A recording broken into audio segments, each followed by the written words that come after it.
রহমতের নবী বলেন কিয়ামতের দিন আসিয়ার সাথে আমি মুহাম্মদের সাথে জান্নাতে বিয়া হবে। যেই ফেরাউন আল্লাহর নাম আইনা নিজেরে আল্লাহ দাবি করছে, আনা রব্বুকুমুল আলা, ফেরাউন খোদা দাবি করে, আমি শুধু খোদা না, আমি সব থেকে বড় খোদা।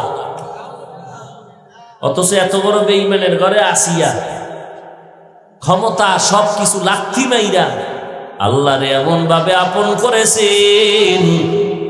নবীজি বলেন কিয়ামতের দিন জান্নাতে আসিয়ার সাথে আমার জীবনের বিবাহ হবে।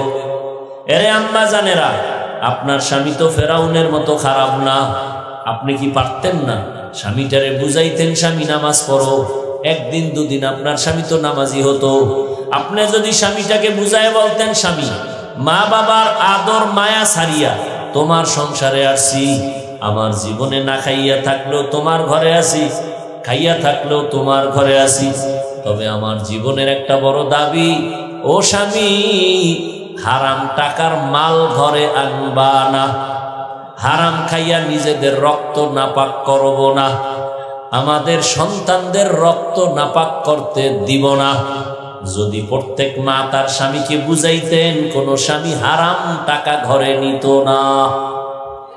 আরে আম্মা জান, স্বামীর টাকা বিদেশ দিয়ে পাঠায়, চাকরি কইরা কামাই রুজি করে টাকা দেয়, আপনারা মোবাইলে উল্টা পাল্টা করেন, গোপনে গোপনে গুনার পথে ব্যয় করেন, নিজের কপালে নিজে কুঠার আঘাত করতেছেন। কারণ স্বামী, দুনিয়ার কোনো স্বামী নিজের জন্য কিছু করে না, গাধার মতো কষ্ট করে স্ত্রীর জন্য, সন্তানের জন্য। প্রত্যেকটা স্ত্রী যদি মনে করত যে স্বামী মরিয়া গেলে সম্পদ তো কার, এই স্বামী মরিয়া গেলে সম্পদ স্ত্রীর সবকিছু না, যদি প্রত্যেকটা স্ত্রী মনে করত আরে স্বামী মরিয়া গেলে সব তো আমার, তাহলে আমি কেন চুরি করি, তাহলে মূলত তো আমার সম্পদ আমি ক্ষতি করি।